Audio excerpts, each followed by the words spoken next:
Python advance సిరీస్కి స్వాగతం. Basics అయిపోయాయి. ఇప్పుడు మరింత పవర్ఫుల్ ఫీచర్స్ చూద్దాం. మొదటిది కాంప్రిహెన్షన్స్.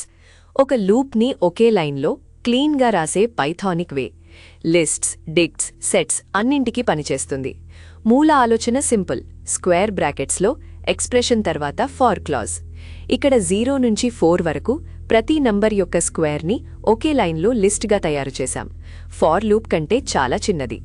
చివర్లో ఇఫ్ కండిషన్ పెట్టి కావలసిన ఎలిమెంట్స్ని మాత్రమే తీసుకోవచ్చు. ఇక్కడ ఈవెన్ నంబర్స్ని మాత్రమే ఫిల్టర్ చేస్తున్నాం. ఎక్స్ప్రెషన్ మరియు కండిషన్ రెండింటినీ కలిపి వాడవచ్చు.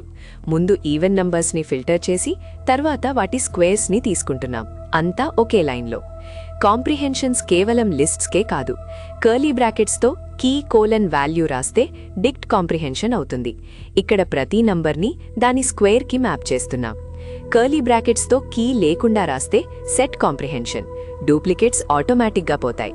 ఇక్కడ రిమైండర్ వాల్యూస్ని యూనిక్గా తీసుకుంటున్నాం.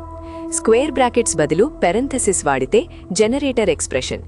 ఇది అన్ని వాల్యూస్ని ఒకేసారి మెమరీలో పెట్టదు, ఒక్కొక్కటిగా ఇస్తుంది.